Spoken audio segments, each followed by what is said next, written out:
Hi, I'm Bill Crystal. Welcome back to Conversations. I'm very pleased to be joined today by an old friend, Frank Fukuyama, who really does need no introduction, but I'll give a very brief one.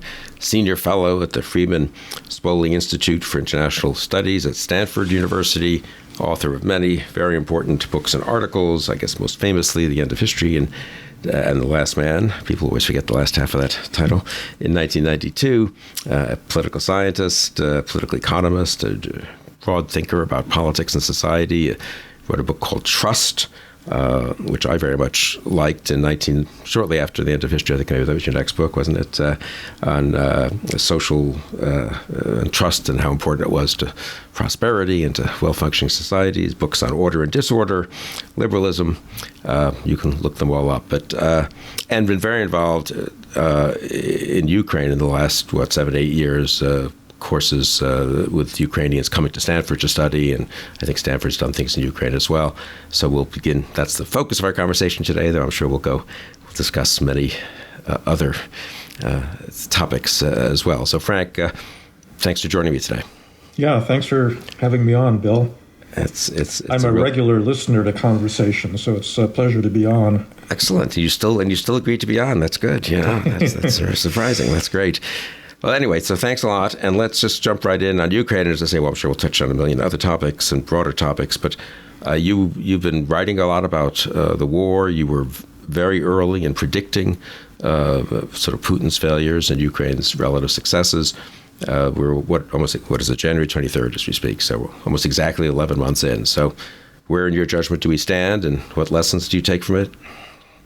Well, I think that at the moment we're in a kind of dispiriting phase because the Ukrainian forward momentum that we saw at the end of the summer has slowed down.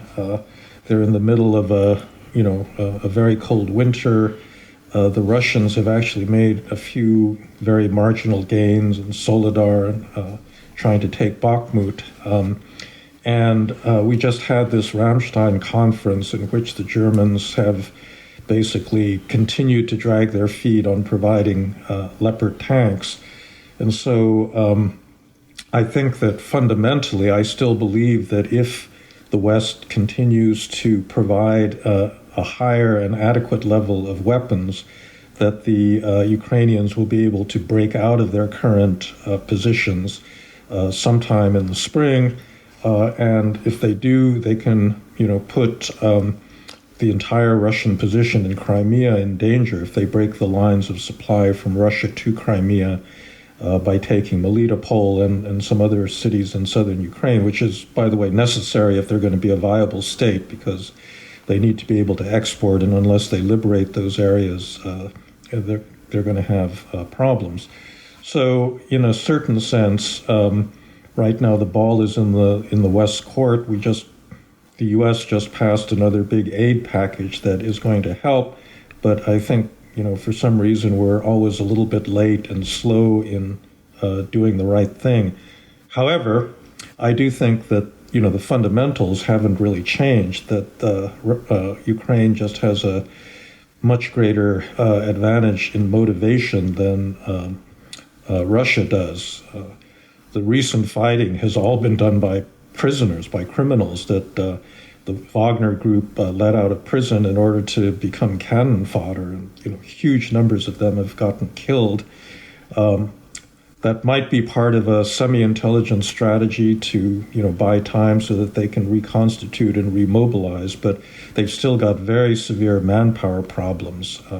All these young Russians have fled the country, whereas lots of young Ukrainians actually came back to Ukraine at the start of the war, and so I think the kind of fundamental morale advantages still remain on Ukraine's side.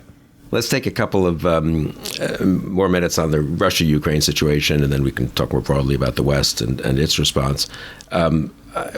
You were very bullish on Ukraine's chances very early. You wrote a piece on March 10th, preparing for defeat, which was preparing for Russia's defeat, Putin's defeat, which was not where people were then.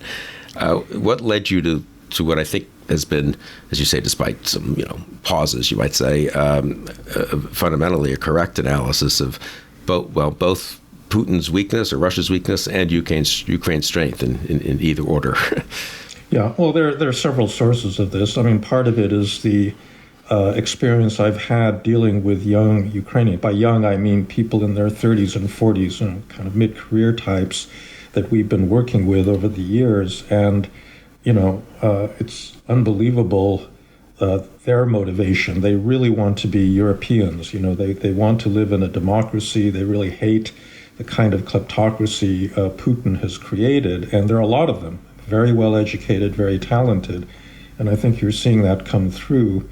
Another factor really has to do with just the nature of the Russian regime, which is being demonstrated on the battlefield. If you remember back to the early stages of the war, you saw all those pictures of Putin sitting at a 30-foot table right. Away from his defense minister, foreign minister, because he was so afraid of COVID. And he obviously, I think it gets to the heart of what's wrong with autocracy.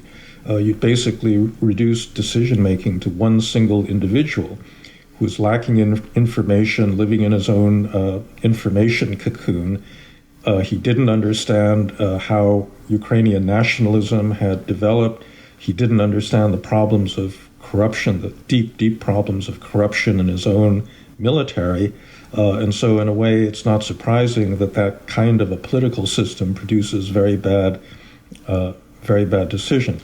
Then finally, the thing that a lot of people don't understand about me is that I started my life as an analyst, actually, of the Soviet military when I worked at the RAND Corporation for the first 10 years of my career. And, the one thing I took away from that whole experience is that wars are won or lost by military logistics.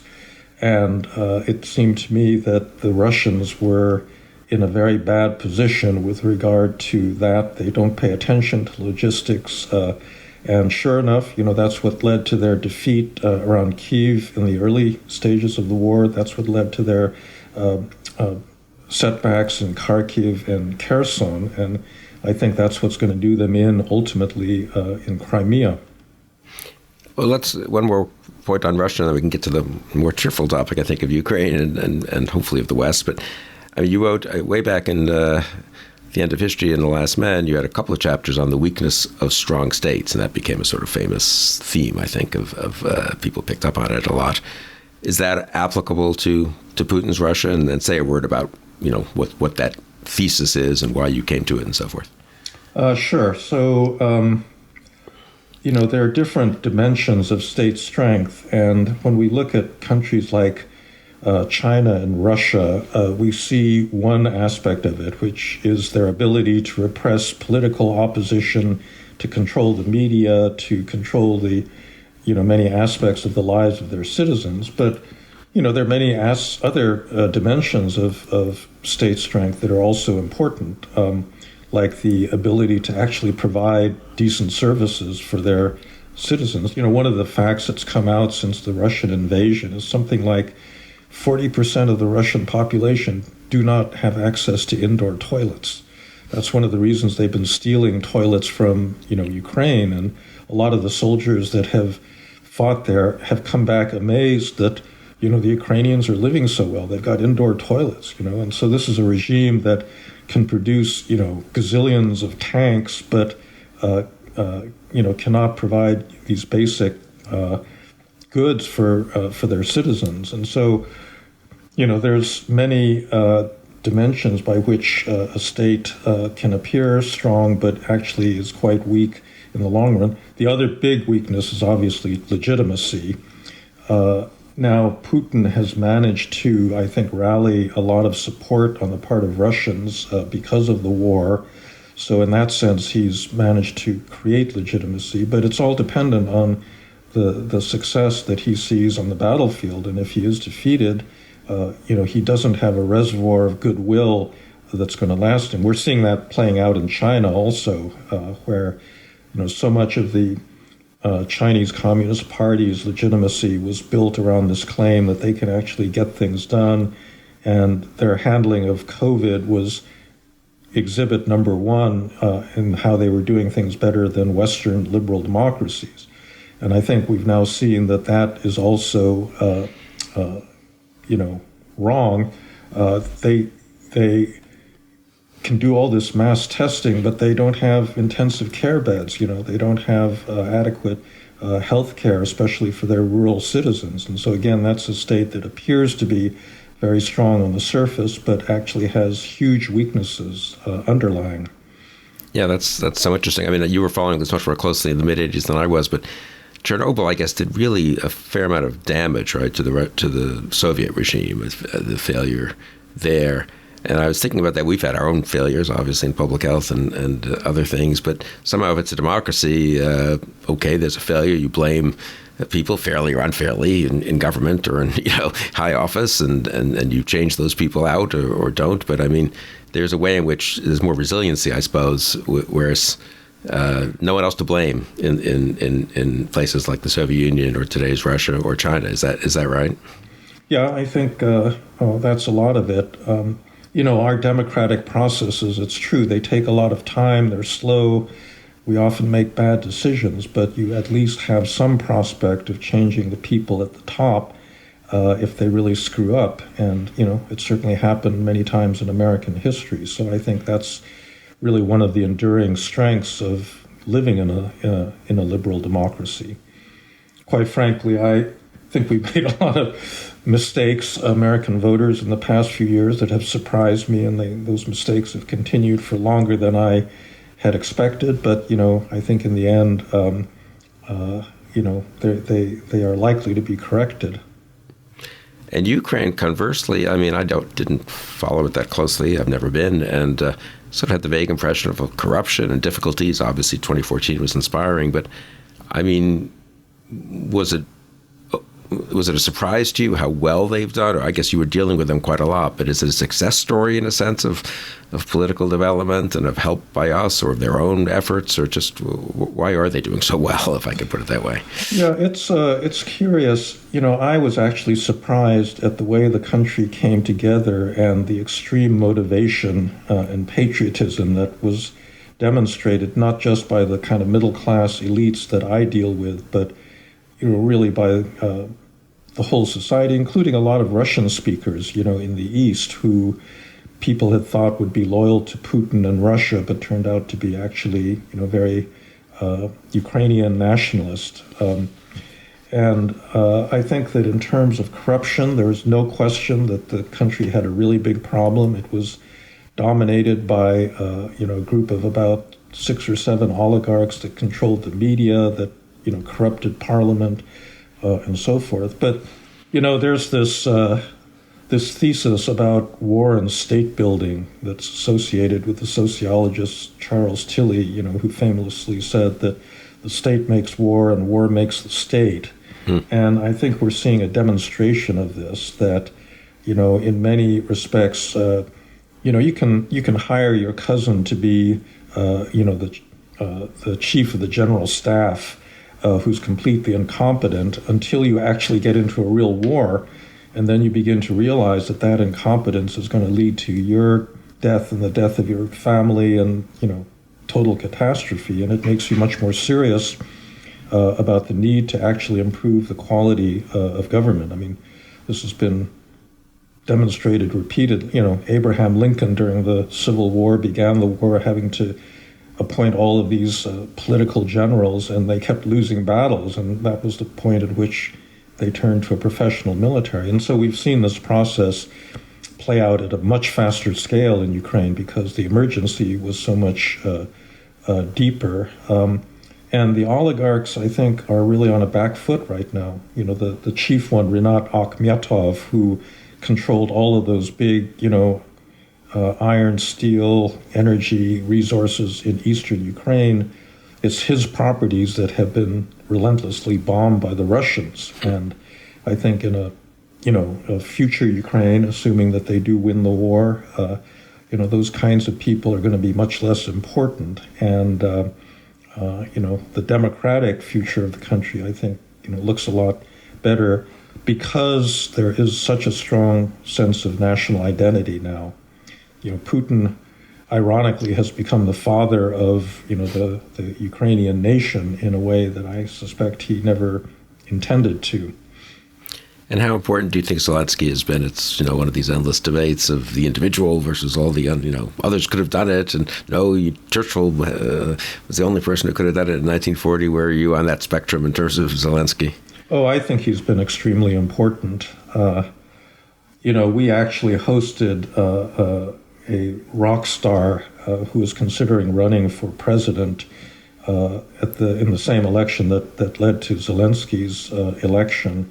And he's a very good, guy. I mean, I like him a lot, but I do think that Zelensky, just from his background, had certain talents and abilities, and also a kind of strength of character that I think was really critical. This not wanting to run away at the opening of the war was just an unbelievably important decision, and many other people would have taken a different one.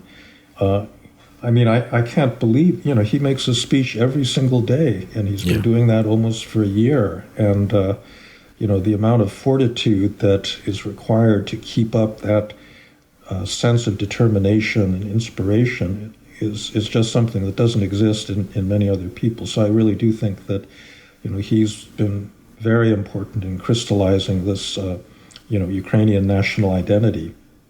No, that's interesting. I've sort of had that view from afar, but didn't know much. But then I was in Berlin a week and a half ago, and Ukrainians were at these meetings I was in, and I asked them, and they sort of partly wanted to say no, it's as they should. It's the people as a whole. They were very proud of they had relatives, husbands, and very close relatives fighting. Some had died, and so they didn't want to make it about one person. But they did sort of say that, especially for that first few weeks, maybe first few months, it is a little like Churchill in 1940. At some point, once the thing is going, maybe others could do a lot of the work, and it's less dependent on one person. But at that key inflection point, it really was he was remarkable.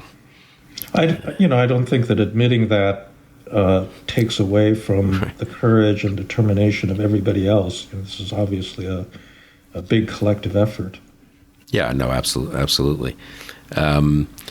So what about incidentally, it does seem like that strength continues. It hasn't either gone away as one might think it would be after a year of difficult war, nor has it turned into something ugly. I do think it's a pretty not unusual maybe, but a pretty impressive demonstration of sort of healthy patriotism, remaining both patriotic and healthy, and both liberal and nationalist, incidentally, for quite a while now. It could have veered in some other direction.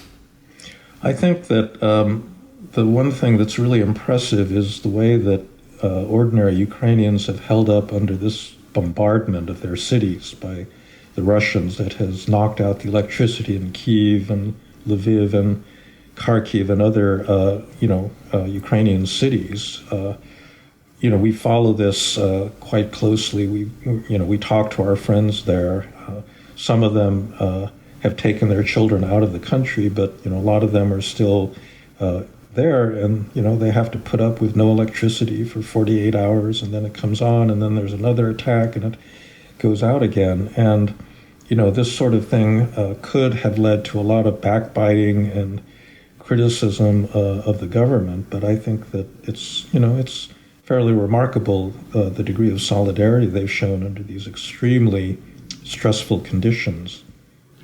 And less remarkable and less impressive, because the Ukrainians have been so impressive, has been, I think, the effect elsewhere. So let's talk about that some. You and I have followed that both in Europe, in Asia. You're just back from Japan, I think. Also in the U.S. Zelensky could February 24th, 2022 be a moment, or the reaction to it, and the Ukrainian, impressive Ukrainian performance subsequent to that, be a moment not just for Ukraine, but for Europe, for the West, for Japan? Well, if you recall a few years ago, the French president Emmanuel Macron said that NATO was brain dead and completely irrelevant to the contemporary world. And I think that, we've seen a demonstration of why that's really not the case any longer. I have certainly been surprised at the overall Western reaction. I traveled a lot. I took 4 trips to Europe last fall, Spain, Portugal, Czech Republic, Germany, Netherlands, a lot of different places, Greece. And, in every single one, I was just amazed at the degree of, enthusiastic support. Now, obviously, we got a problem in Germany because there still is this lingering pacifism that especially affects, older Germans that kind of have a more vivid memory of, the war and, or at least the residue of World War II. But, it has been a much more solidary response than I would have expected before the attack happened. I think they've also been lucky. Well, it's not lucky. I mean, it's a combination of luck and resourcefulness because they took a lot of measures to store natural gas over the summer. The industries in Germany especially really did make big adjustments to deal with the energy shortage. And they had luck because it's been a fairly mild winter, and so they actually have higher levels of gas supplies now than they did a year ago. So, altogether, I think the strategy that Putin was trying to execute of freezing the Europeans to death and freezing them into submission, has been a complete failure.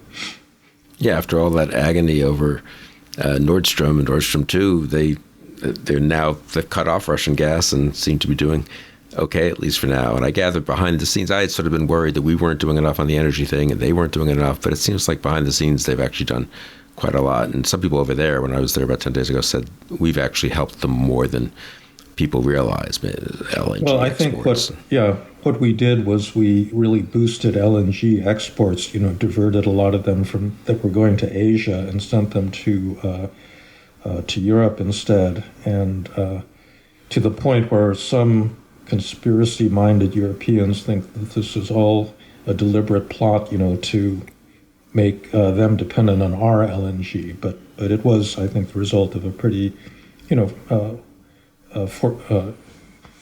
long-term policy that had a lot of foresight in it.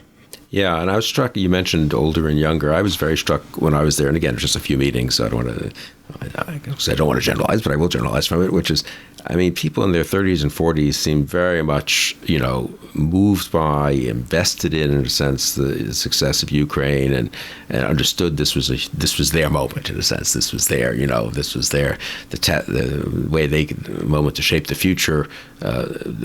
They talked a lot about the broader implications for liberal democracy and autocracy.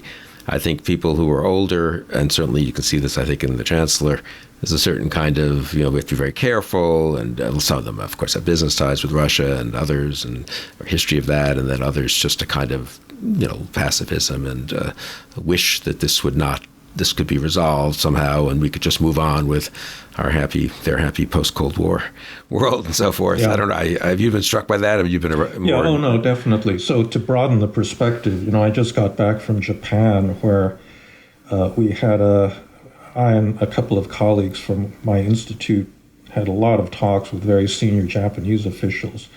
If you put this in a broader historical context, Japan and Germany were the aggressors in World War II. They lost the war, and we imposed basically big constraints on their sovereignty. We embedded them in the NATO alliance in Germany's case, U.S.-Japan Security Treaty in Japan's case, but basically pushed them to become pacifists. The Japanese constitution that was written by a bunch of Americans forbade them to have a military and to conduct actually by some wording, even defensive operations. And it's interesting because it led to this gigantic cultural change in both countries where the people that directly experienced the war and its aftermath were kind of inoculated very, very deeply. Pacifism runs very deep in that generation. And I think that's really, that accounts for the slowness of the current, Zeitenwende, the change of era that Schultz has talked about. I mean, you announce a change, but you still have a population, the older parts of which are still mired in these old assumptions about, the dangers of German or Japanese militarism and, the destabilizing potential for that, and not fully recognizing that the world has really changed and they're facing a very different set of circumstances. So I think that really accounts for this generational gap, because young people really grew up under very different circumstances. I mean, a lot of German young people got really tired of being blamed for the Holocaust and, said, okay, Germany should be a more normal country now. And I think something similar to that is going to happen in Japan. Yeah, that's interesting that it's having an effect all the way over in Japan. A lot of people have speculated about how much it changes Europe and the relation of Eastern and Central Europe to Western Europe, which we should talk about for a minute, since you have been to all these different parts of Europe. But people do underestimate. I find this generally. I was in Japan myself about 10 years ago now, how much they were, this was Prime Minister Abe, but also other senior leaders, how much they were shaken by President Obama's decision not to enforce the red line in Syria. And I remember I won't bore everyone with the story, but maybe I've told it even before, but I just thought Syria, I mean, this is like, Asia's got a huge world of its own, China, our defense treaty, but it was really, one forgets that international relations is not divided into, sort of area studies, these things do have an effect across areas. I think that all U.S. allies, no matter what part of the world they're in, face a common set of challenges by being dependent as they are. So that's, countries of NATO, Japan, South Korea, Israel. There's a lot of states that we've supported over the years, and they look anxiously at our domestic politics because, there's a perpetual worry that our willingness to support them is weakening based on some real changes going on in American politics. So it's not surprising. But the impact of the Ukraine invasion in Japan was really, really remarkable. I think that the problem was simply that many people just could not visually imagine an actual military operation, And then all of a sudden you saw these tanks rolling across the border and cities being bombed and, refugees streaming out of, a European city. And this light went on in people's heads that said, yeah, actually, the world has not changed. It is possible to have a major conventional military conflict in our modern world, and, we got to adjust to that. I think that it's also testimony to the power of modern communications, because this has probably been the single most covered war, in terms of just your ability to see what's going on in a very minute. Virtually every Russian tank that's been destroyed, you've seen pictures of on the internet, and so I do think that's had a big effect on many people. Yeah, say a word about that, because you've also been written about and studied, I know, at Stanford, all the pluses and minuses of social media and all this, and this does seem to be an interesting, case study. I'm not sure which way it cuts, but I'm struck by that myself, Yeah. Well, I think it cuts in both directions. One of the things that was a big surprise was how much more effective the Ukrainians were at controlling that social media space after the invasion, whereas the Russians seem to be caught completely flat-footed. They're continuing to make these ridiculous assertions about denazification and, this sort of thing. And the Ukrainians were actually building a huge amount of sympathy for themselves. But I do think that, one of the big problems that we have is that on the MAGA right, they basically are very open to, anything that the Russians put out. And so anything, disparaging of Ukraine, the existence of Nazis, these various slanders that the Russians have put forward are repeated by Tucker Carlson and, other people on the right. And because they live in a completely parallel information universe, they believe that, they're basing their views on empirical information. And so, in that respect, we're still living in a very, divided and polarized world where the polarization has to be traced really back to the basic information universes that we live in.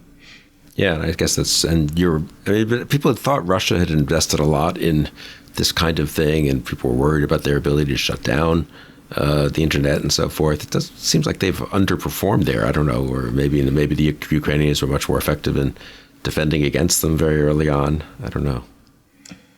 Yeah, it's all of that stuff. I think will be the subject of a lot of studies going forward.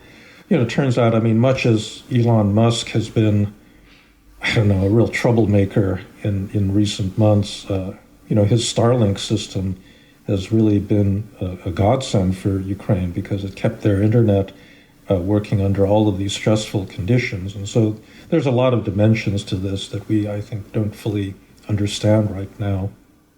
Yeah, I'm sure that's for sure.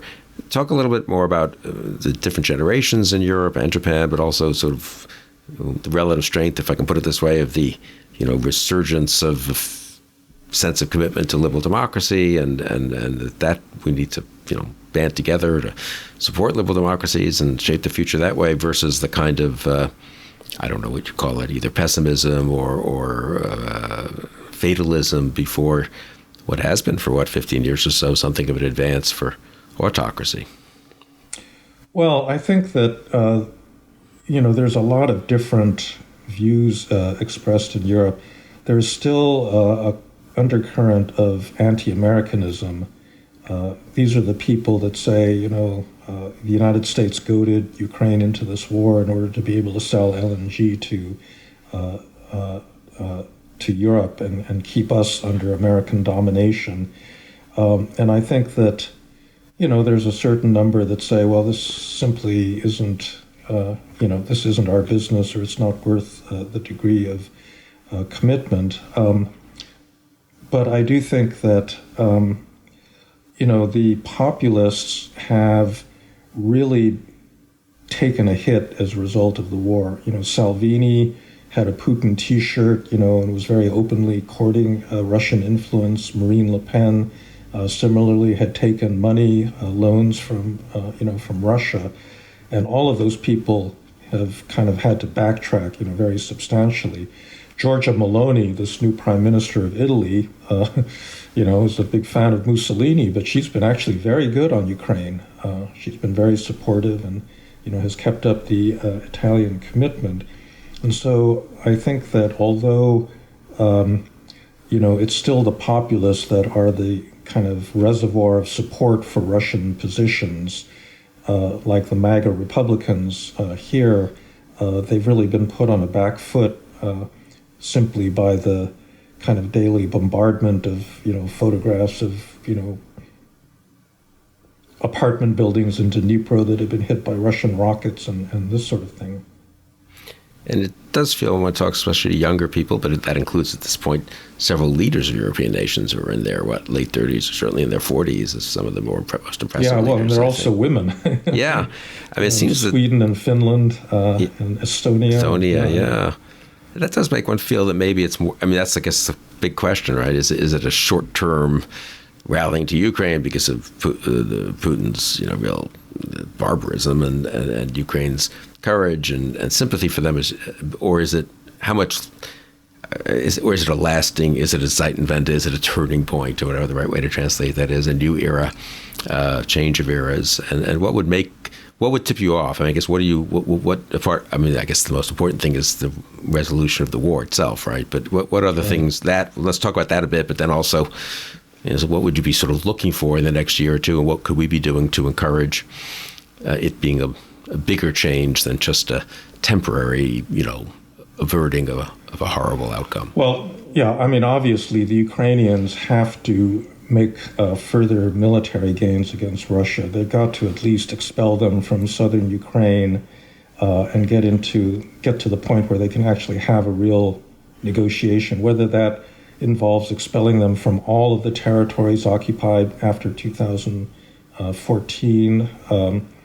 I don't know. They may not be able to do that, but they've got to be able to demonstrate that kind of success. If 9 months from now they're still stuck in the lines where they are now, then I think you're going to see a bad outcome, because every time the Ukrainians slow down, all of these voices, arise, including in this country, saying, there's no way that they can win. We're in a long war of attrition, and therefore there's got to be peace. And that leads to, pressure on Ukraine to basically give up territory in return for a ceasefire.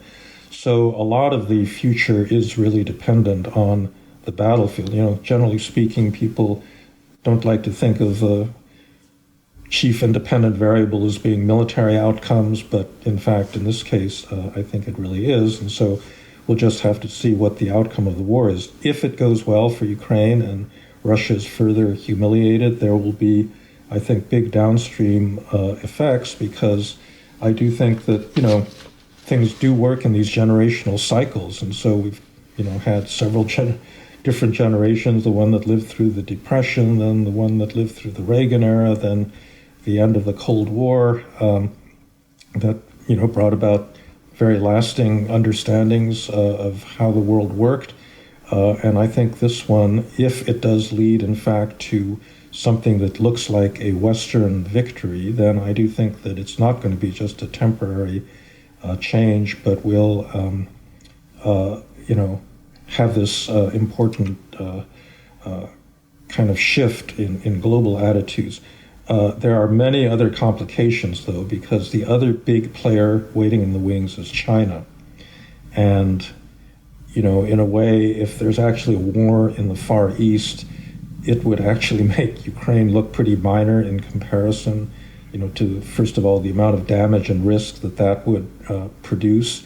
And the outcome is also very uncertain. It's not clear, whether we would be willing to stop a Chinese attempt to conquer Taiwan.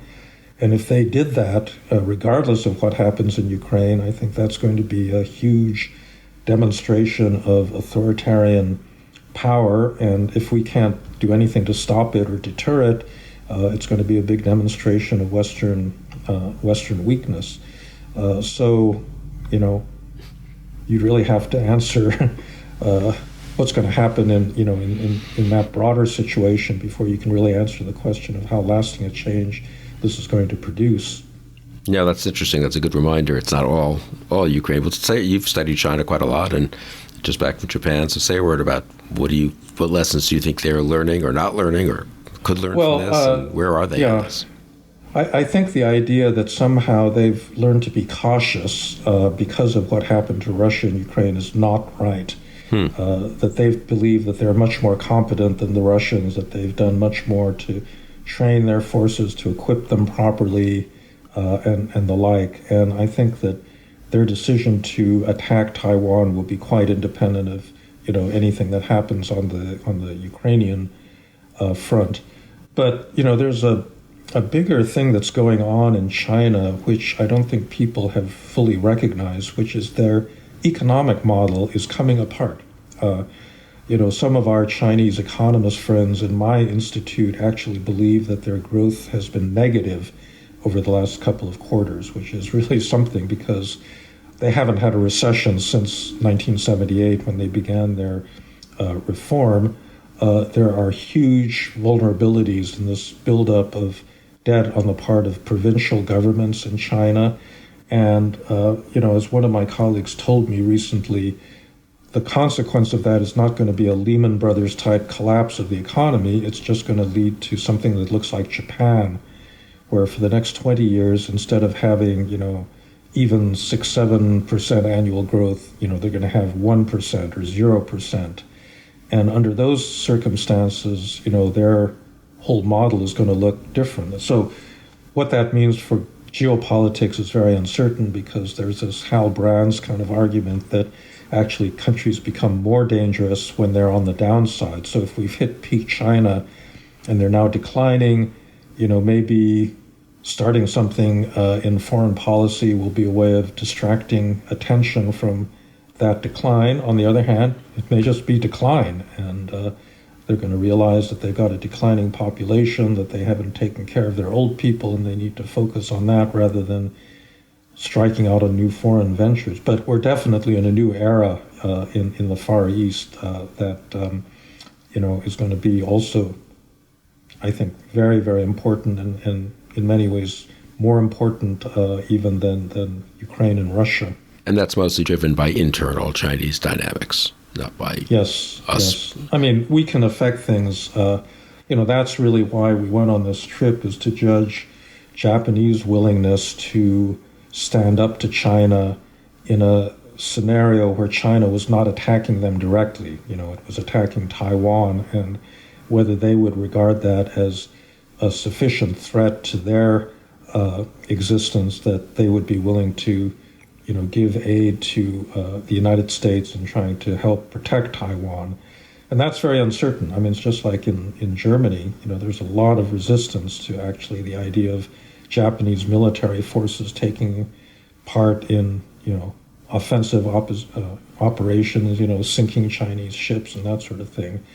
There may be a little bit more support for assisting the United States. So we got this very important air base on Okinawa, Kadena, where the U.S. Air Force operates out of. We got Marines on Okinawa, and these would be forces that would be very important in a Taiwan contingency. And Japan has to make a decision whether to allow us to use, those bases to help Taiwan. And that's something that they have not figured out yet. I mean, that's a big internal debate, like the German debate over the Leopards, that they're only beginning to have at the present moment. Yeah, I was going to ask about that. I mean, I'm struck. When I was in government ages ago, I visited Okinawa, and it was all fine. We were strongly in favor of the U.S.-Japan alliance and all that, but it was sort of, everyone took it to be symbolic in a sense, that it was very reassuring to them. It also kept them pacifist, which was probably a good thing for the rest of Asia, and certainly other countries, including other allied countries like South Korea, and were happy about that. So it was sort of like the U.S. troops in Germany after '89, which we left there. It was not to stop anyone from invading, but kind of a reassurance of U.S. resolve. But it feels to me that people are a little more, considerably more serious about the fact that, troops are there also because they might have to fight, and our troops. Oh, no, I mean, do you feel like it's different now than it was? Oh, much different. Yeah, I mean, I've been going out to U.S. Indo-PACOM in Honolulu. We've made several visits there over the last decade, and I would say the last time I was there was the year before COVID, and they were starting to think seriously about a Taiwan contingency or a South China Sea contingency. That's completely changed now. I mean, they're deadly serious about that, and they're trying to work through different kinds of military scenarios. The Japanese are in the process of rethinking their whole strategy in very concrete terms. What kind of troops would you need to defend the Senkakus if you needed to, range further out there? They're talking about acquiring counterstrike capabilities, which presumably would allow them to target, targets in China itself. So that's a really big, shift in mentality. And what I fear is that people here are not sufficiently aware that you could actually have a big war in Asia, and that could actually happen fairly quickly, and that we're really, really not prepared for it.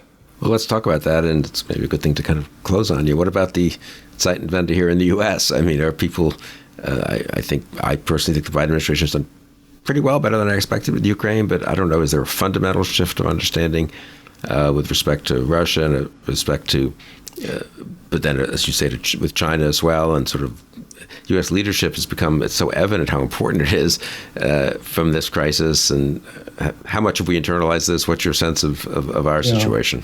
Well, Bill, you're in a better position to answer that question than I am, since you follow American politics much more closely. I mean, I would think that we have had a Zeitenwende overall, but it's very troublesome that the MAGA wing of the Republican Party, with every subsequent aid vote, has gotten more vocal about opposing it. And, the arguments are now in place on the part of people like Tucker Carlson about why, Zelensky is corrupt and we're on the wrong side. And, it does seem to me that at least in that part of the population, there's a growing, active opposition. Now, given the very narrow Republican majority in the House, it does seem to me that their ability to actually affect but this is something you should tell me. I mean, they can't just, that majority cannot just vote to cut aid to Ukraine, right? They would have to attach it as a rider to some other bill like the debt ceiling, and as a condition for voting to raise the debt ceiling, something like that. And it just seems to me that that's a political loser.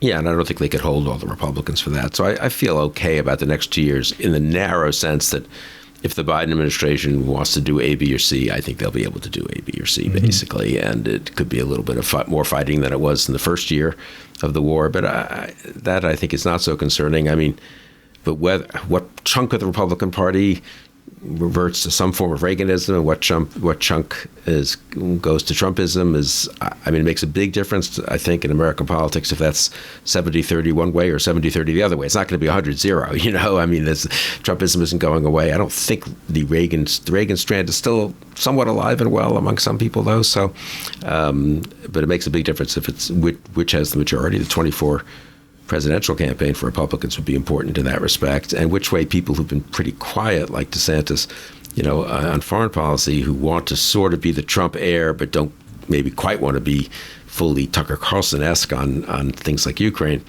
where they end up. So I think that's one big variable. And then the other end, you should talk about too. The Biden administration, which is actually in power, the Democratic Party. I personally am sort of encouraged that we have more Hubert Humphrey and Scoop Jackson type Democrats than I would have predicted a few years ago. And the really dovish wing of the Democratic Party seems to have, at least for now, receded. But again, how deep that is, I'm not sure. Yeah, well, it was interesting. That letter that Pramila Jayapal put forth over the summer got pulled back very, very quickly because they saw which way the wind was blowing. So that's that's a hopeful sign. But on the left, you still have the Jeffrey Sachses and John Mearsheimers and so forth that are it really does follow this cycle that every time the Ukrainians look like they're slowing down and they're kind of stuck militarily, those voices get louder and say, well, they're never going to win, and therefore we have to have a settlement, and we're just killing a lot of, Ukrainians, for our own purposes. And I think that we probably should not underestimate the degree to which that kind of argument can come back on the left wing of the Democratic Party, in that kind of scenario. No, that's very important. And I was struck in Germany, again, just 2 days of meetings, but how much a couple of intelligent Germans who were a little more skeptical about going all in for Ukraine said, well, can you assure us that you'll stay all in? And I said, well, I think the Biden administration is pretty committed. I myself would wish they'd been a little quicker and a little, bigger on a couple of areas, but I think there's pretty good support, as there has been in Congress. And one of them said, well, what if Trump wins in 2024? And I said, well, that's a fair point. I mean, it's not as if I guess this is the way it always is, though, right? It's not as if there weren't opponents in 1947, 48, 49 to, Truman. I mean, it's always a little dicier in real time than it seems in history where, well, of course, we just decided to fight, for 40 years to fight a Cold War. I don't know, is that really as inevitable as it seemed? But there's a little bit of a catch-22 problem. If we look uncertain, it's certainly weakens those in Europe who want to look certain, and I assume the same would be true of Japan and then vice versa. And so, Yeah. Well, I don't know. At this point, a Trump comeback just seems to me pretty unlikely. Yeah. The guy has really gone crazy, sitting there in Mar-a-Lago, and it's very hard to see that a lot of people are going to see him as any kind of what was attractive in 2016 was he was new. He was offering something different, and I think people at this point kind of figured out what he represents, and it's not something that's going to attract a lot of new support. Yeah, and then in foreign policy, really a bunch of governors, what they say, and people who haven't had to speak up too much elsewhere, what they say about foreign policy will be very, I think, important for the future of the Republican Party. Since you mentioned Trump and you've written a lot about this, what about, the overall health of liberal democracy in your judgment? And, are you a little heartened, more heartened than you were a year or two ago?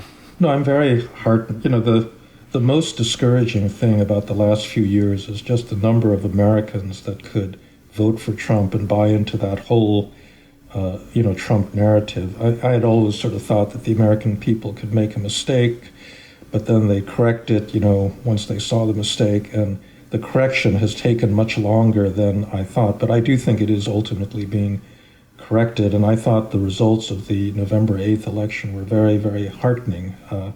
This very specific threat that many of us were worried about, that the Republicans would place these election deniers in these key roles where they could then manipulate the 24 election, that just didn't materialize. And I think, Republican voters were, onto this danger, and, they beat it back. So in that respect, I was quite encouraged. And I just think that the antics now of the House Republicans, I just think they're going to make themselves look kind of ridiculous. Maybe this is wish casting, but I just don't believe that Hunter Biden's laptop is going to be of such consuming interest, to American voters going forward. So in that sense, I guess I'm more optimistic than I was before November. But obviously a lot would depend on how healthy, so to speak, the Democratic Party looks, and whether they can do a generational transfer or persuade the country we don't quite need one yet, and Biden can have another 4 years, whatever. But it is an awful lot of variables at once. I mean, don't you feel this, that in 2023, that between the world out there and an actual war, the largest ground war obviously in Europe since 1945, going on with an indeterminate result, and American politics being more indeterminate than probably it's been in quite a while, and Zeitenwende happening or not happening in Germany and elsewhere in Europe, and as you say, who knows what happens in China itself, and then of course in the neighborhood in Japan. I mean, it does feel like an unusual moment since maybe the most unusual since the most, I don't know, the widest range of possible outcomes maybe since '89. Is that right? Well, great for pundits, Yeah. Or bad if you get it all wrong. There's a much, much greater chance of getting it wrong. But the fact that you got the Ukraine-Russia situation basically right is heartening, not just because it's nice that you got it right, but also because the reason you got it right, I think so far, seems to have been a certain confidence that liberal democracies would do better. And as you said, strong states, autocracies in this case, had disadvantages that people weren't fully aware of or cognizant of. I mean, that I think is heartening. I do think that the democratic pessimism, small d democratic pessimism that a lot of people have felt over the last few years has been a little bit overdone. My colleague Larry Diamond has been writing about the democratic recession, and you can be very selective. I mean, there's still bad things going on, all over the world. But, putting that in a broader historical perspective, I think, there are also reasons for seeing the resilience of democracy. I mean, democracy in Europe, I think, is largely pretty solid at the moment, and solid in Japan. South Korea's got its problems, but it's doing okay. I think this new crop of left-wing presidents in Latin America are by and large so incompetent that, I'm going to go to Colombia next week. I haven't been there in probably a decade or so, but, this new left-wing president they have, I don't think is going to be able to accomplish any of his agenda, because these countries are still democracies, and, you can't just order, a complete reversal of policy because you narrowly won an election. So I just think that in many places, the world is actually more stable and doing better than a lot of us have thought.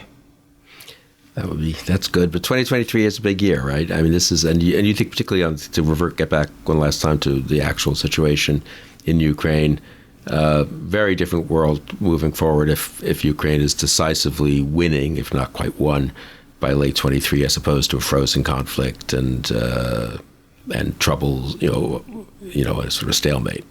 I think the Ukrainians have to make a breakthrough in the south by the summer, and if they don't manage to do that, and if we don't give them adequate support to do that, then I think all bets are off, and then you could be facing another frozen conflict, and a lot of that Western support is going to disappear. So it's really, really important what happens on the battlefield in the next, I would say, 6 months.